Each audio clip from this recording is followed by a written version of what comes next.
아, 이거 못 보는 청소년들 개불쌍하네.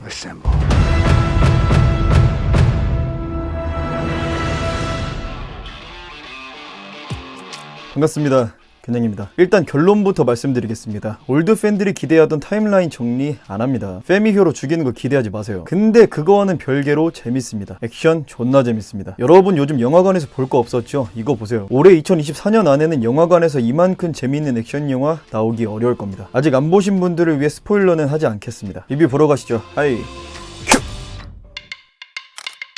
데드풀 울버린 하면 잔인하고 통쾌한 액션이죠. 사실 청불 등급이어도 디즈니로 넘어가면서 수위가 조절되지 않을까라는 걱정이 있었는데 안 하셔도 됩니다. 그래도 디즈니니까 애들 데리고 가도 되겠지라는 생각을 가지신 분이 있다면 조심하세요. 물론 핸드폰을 자유롭게 사용하는 자녀라면 상관없습니다. 걔네들은 이미 알 거 다 압니다. 참고로 잔인한 장면은 많아도 마약을 표현하는 단어나 성적인 표현은 거의 없습니다. 혹시 이것 때문에 부모님 모시고 갈까 말까 고민하시는 분들이 있다면 가세요. 그리고 울버린 액션을 표현하자면 지금까지 나왔던 울버린 액션 중에서 최고였다. 이 작품을 세 단어로 표현하자면 이겁니다. 울버린 리스펙트 영화. 울버린이 나온 과거 작품을 보신 분들이라면 알 겁니다. 울버린은 빌런한테 자주 쳐맞고 고전하는 모습이 자주 나옵니다. 여자 캐릭터한테 힘으로 밀리는 모습도 나왔었죠. 근데 이번 영화는 그딴 거 없습니다. 그냥 미쳐 날뜁니다. 진짜 제가 너무 바라던 상남자의 저돌적인 액션이었습니다. 그리고 여자가 힘으로 나대는 거 안 나와서 보기 편했다. 마지막에는 울버린이 상체를 노출하는데 와, 몸이 개질입니다 진짜. 역시 액션 히어로 주연은 근육질 남자가 해야 돼. 피규어 나오면 바로 서러 갑니다. 옷 벗겨질 때 화면 일시정지하고 싶더라. 그리고 예상대로 광대 데드풀과 선비 울버린, 이 둘의 성격 조합은 너무나도 재밌었다. 울버린이 한 번을 안 받아주더라고요. 야, 근데 휴잭맨 형은 왜 안 늙어? 오히려 액션을 옛날보다 더 잘하던데.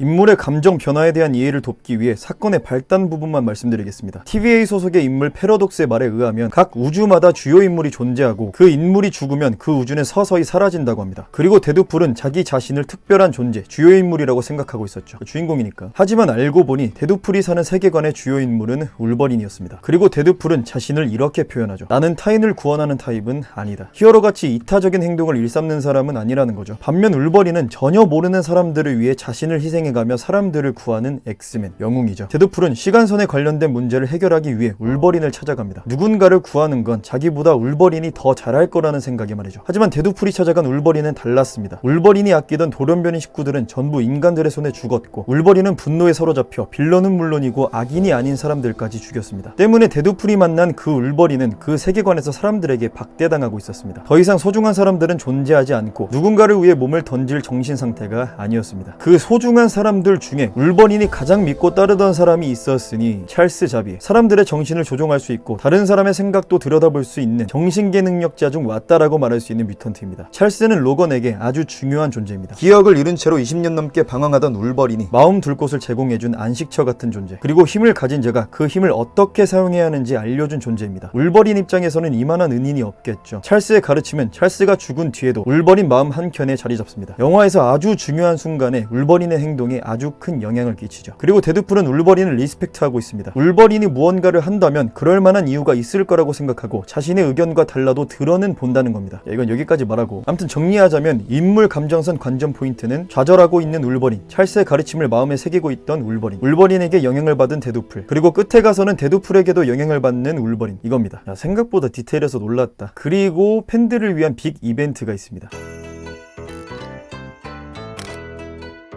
캐릭터가 굉장히 많습니다. 아마 마블 관련된 영화를 전부 보신 분들이라면 엄청나게 반가워하실 캐릭터들이 대거 출연하고 언급됩니다. 근데 잘 모르는 사람들은 또 뭐야, 주변에서 소리 지르고 환호하고 난리치는데 누구야? 중요한 인물인가? 라는 생각이 들 겁니다. 혹시라도 캐릭터에 대한 집중이 분산되시는 분들이 있을까봐 알려드립니다. 그냥 과거에 나왔던 작품들의 캐릭터들이구나 하고 넘어가시면 됩니다. 영화를 보는 동안에는 그 캐릭터들이 누군지 궁금해하지 않아도 됩니다. 그냥 그들이 보여주는 화려한 액션을 즐기시면 되고요. 어떤 캐릭터인지 궁금해지면 영화 보고 나서 집에 와서 알아보세요. 그리고 데드풀과 울버린이 보이드에 도착했을 때 진짜 생각지도 못한 반가운 인물이 나옵니다. 그 사람 정체 밝혀지기 직전까지 영화관 사람들이 설마 다 이랬습니다. 와, 나는 형이 거기서 나올 거라는 생각도 못했잖아. 그리고 예고편에서 보셨다시피 영화 로건에 출연했던 딸 로라가 나오죠. 전투 실력이 어마어마해졌습니다. 다른 말 필요 없고 힘이 아니라 기술로 활약해서 속이 너무나도 편했다. 로라가 어릴 때 쓰던 선글라스가 탐나네요. 야, PC와 페미니스트에 관련된 이야기인데 와, 어떻게 이렇게 간당간당하게 잘 만들었을까 라는 생각이 들었습니다. 전에 말했죠. 엑스맨 세계관에서는 여자들의 지위가 높다고. 이번 영화에서도 마찬가지인데 이게 아슬아슬하게 불편하지 않게 이야기를 풀어나갑니다. 데드풀과 울버린에는 카산드라 노바라는 빌런이 나옵니다. 염력을 사용하는 굉장히 강한 캐릭터입니다. 보이드라는 인간 쓰레기 처리장에서 보스 노릇을 하고 있죠. 근데 이 영화에서는 그냥 그 캐릭터 능력이 존나 강할 뿐 나는 여자라서 유능하다, 걸스 캔 도 애니띵 그런 표현 없습니다. 그리고 기존 MCU의 페미 히어로들과 다른 점이 있습니다. 참고로 페미들이 주장하는 것 중에는 남자는 본래 폭력적이라서 전쟁을 일삼고 여자는 본래 남자랑 다르게 평화적이다 라는 주장도 있습니다. 페미 히어로들은 자신이 가진 힘을 사람들을 구하는 좋은 일에 사용했습니다. 그리고 나쁜 일에는 사용하지 않았습니다. 심지어 더 마블스에서 최강 빌런이라고 나왔던 다르벤은 자신의 동족들을 살리기 위해 캡틴 마블과 관련된 다른 행성을 침공한 겁니다. 캡틴 마블이 자기 행성을 망가뜨렸으니까 자기 나름대로 정당성이 있었다는 거죠. 그리고 동족이라는 타인을 위해 한 행동이었습니다. 강하고 매력적인 여자 빌런을 만들어야 하는데 뭔가 정당성이 부여가 돼야 페미들이 마음에 들어 할 테니까 나름 머리를 쓴 거죠. 반면 데드풀과 울버린에 나오는 빌런 카산드라 노바는 그딴 거 없습니다. 그녀가 가진 힘을 자기 좆대로 살기 위해 사용합니다. 애초에 본성 자체가 악인으로 표현됩니다. 그 높아지고자 하는 욕망이 거의 성경에 나오는 사탄급입니다. 그러니까 이 카산드라 노바라는 캐릭터 자체가 여자는 평화로운 존재다 라고 외치는 페미들에게 반감을 살 수도 있는 소재라는 거죠. 심지어 빌런이 된 사연도 없어. 네, 이런 측면에서 마음에 들었다. 그리고 작중에서 대놓고 자신을 페미니스트라고 말하는 남자 캐릭터가 나옵니다. 와, 이 캐릭터 가지고 풍자를 하더라고요. 남자들이 여자들의 몸에 대해서 이야기하면 페미들은 이렇게 대답합니다. 왜 여자들 육체 가지고 그런 식으로 말하냐? 그건 일반화의 오류다 라고. 지들은 더 심한 혐오 발언을 하면서 말입니다. 근데 방금 말한 그 페미 캐릭터가 여자들이 들으면 민감할 수도 있는 대사를 치고 이렇게 말합니다. 나 페미니스트라서 이런 말 해도 괜찮아. 여러분도 앞으로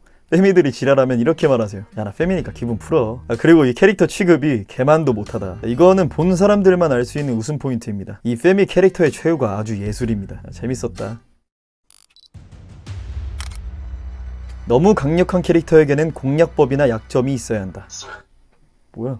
엑스맨 메인 빌런 매그니토는 너무나도 강력하지만 금속이 아니면 속수무책으로 당한다는 공략법이 있었습니다. 그리고 엑스맨 2편에서는 그 약점을 기가 막힌 방법으로 역이용하며 사람들의 감탄을 자아냈죠. 야, 이 장면을 몇 번을 봐도 팬티가 조금씩 노래집니다. 자, 데드풀과 울버린에서는 어땠냐? 카산드라 노바가 진짜 말도 안 되게 강합니다. 개사기예요. 아, 여기서 더 가면 뇌절인데 너무 강하게 그렸는데 라고 생각할 때쯤 기가 막힌 타이밍에 잘라냈다. 그러니까 얘를 리타이어 시킬 만한 뭔가가 있었다는 거죠. 그리고 여기서 여러분이 반가워할 만한 캐릭터가 활약을 합니다. 전부 납득 가능한 선에서 말이죠. 근데 카산드라가 괜찮았다고 해서 앞으로도 염력을 사용하는 존나 강한 여자 캐릭터가 계속 나와도 된다는 건 아닙니다. 어쩌다 가끔 나와야 매력적이고 재밌는 거지 이런 캐릭터를 너무 남발하면 안 된다는 거. 디즈니가 알았으면 좋겠네요.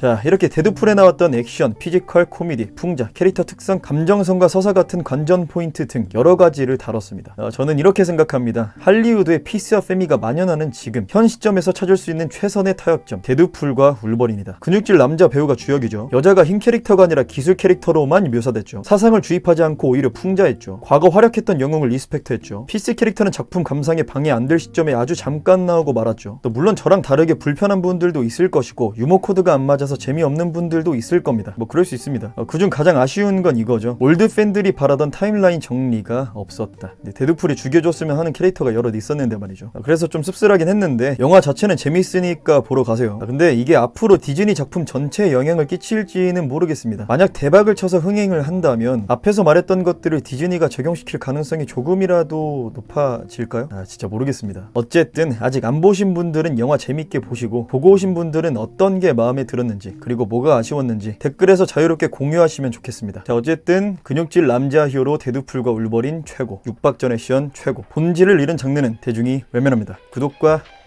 좋아요 부탁드립니다.